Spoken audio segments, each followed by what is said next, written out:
For a long time, the sign out front said Stanley Whitman House, built circa 1660, and a lot of people still have that in their heads. But in the 1980s, we had a team from Yale here who did some research and restoration, and they looked at the land records.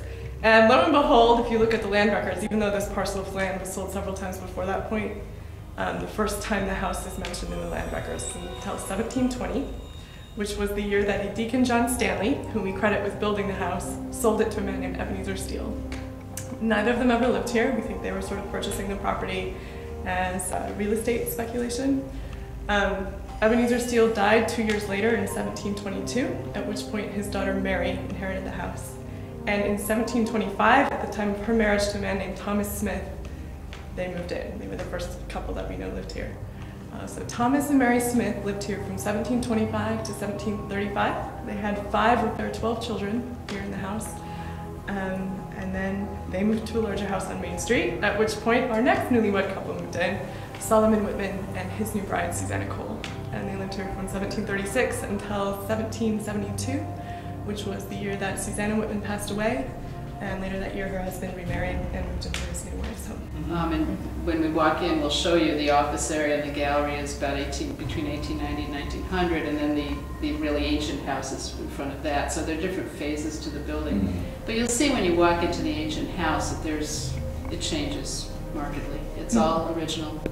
Now the wall coverings have been, or the wall sheathing has been changed. It underwent a restoration in the mid-1980s. Some of the floors are replacement floors done in the late 19th century. But the support beams, everything else is original. And all the material, all the furnishings in the house, although they were not here originally in the house, are all period between 1680 and 1770. So, what is there's 2 boys that passed in the house. One was 1 and one was 3. 3. Those were boys of the Smiths. They both died in 1729. And then Susanna Whitman? Susanna was the mother of the next family that moved into the house, and she died in 1772. Do you know what they died from by any chance? I think the boys, there was an epidemic of spotted fever at the time, so it was probably disease. Probably that. We don't know what happened to Susanna. She could have just passed away from natural causes. How many children did they have? They had 6 here, I think, the Whitmans. People have heard whistling in the house, usually when people are here by themselves in the afternoon. There are people working upstairs who feel like they're being watched. There was a cleaning guy here early in the morning, last fall or winter, and he heard a woman singing in the kitchen of the historic house.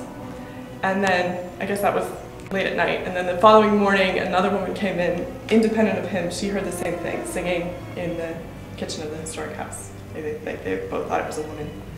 Same cleaning guy early in the morning was coming in the door, and my office is right up here in an 1890s addition to the house, and he thought he saw a child in historic clothing looking out the window. What is this?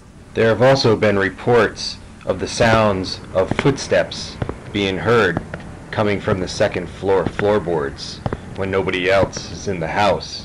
Also, doors and drawers on the second floor seem to open on their own. I mean, we can't say we've had a lot of activity here. It hasn't been intense, but there have been little things over the years by vastly different people, and we've never had anybody feel anything malevolent or uncomfortable, other than the feeling of being watched, but even that hasn't been uncomfortable. So we always think of these as sort of benign.